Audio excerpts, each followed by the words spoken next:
fuel, food and water, a safe place to evacuate. All of these things are part of a good hurricane readiness plan.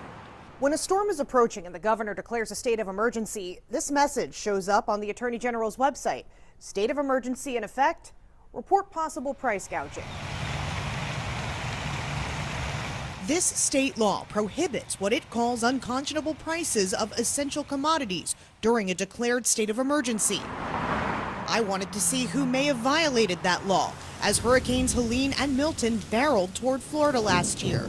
So I asked the Attorney General's office to send me every price gouging complaint they received during those emergencies. The complaints they sent me filled 5,000 pages from consumers across the state of Florida.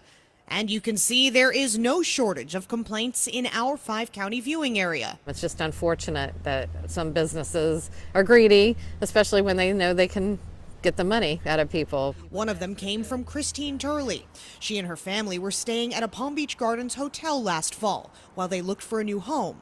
And we found out about the hurricane and decided we were just going to stay. Hurricane Milton was approaching.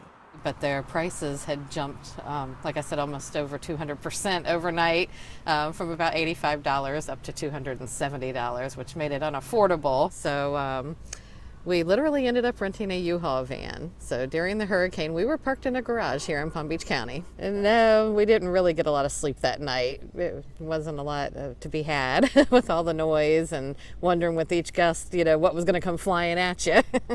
Did the Attorney General's office ever follow up with you? No, they did not. I've never heard a word back from them after filing the complaint. Is that typical? You're asking quite a question. The AG's office has limited personnel. Consumer attorney Michael Schiff explains Florida's price gouging statute. It was passed to prevent dramatic increases in the prices of certain essential commodities. And what I mean about dramatic increases as it's delineated in the statute is that if a price after a declaration of emergency has been set is much more than it was 30 days before the declaration of emergency, you've got a violation. The AG's office currently has one open investigation related to Hurricane Helene price gouging and 14 related to Hurricane Milton, according to a spokesman.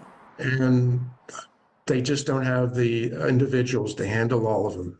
That's the excuse I've been given. Chase Sizemore, the spokesman for Attorney General Ashley Moody, told me in an email, quote, "When our office receives a price gouging complaint, our dedicated team first determines whether the complaint falls within the scope of the price gouging statute. If we have sufficient information to indicate potential ongoing price gouging, we take steps immediately to stop the conduct and obtain refunds where appropriate."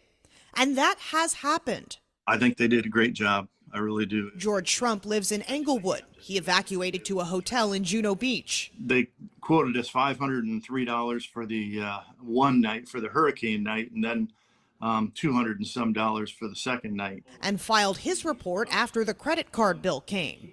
They were trying to charge me for 3 nights and at $1,200. 3 people complained about that same hotel, according to the AG's records. After the state got involved, George says he paid around $300. In his email, Sizemore told me businesses often cooperate with the AG's office, which typically requires that the business agree to change its conduct and resolve the consumer complaint, and in some instances, pay a penalty.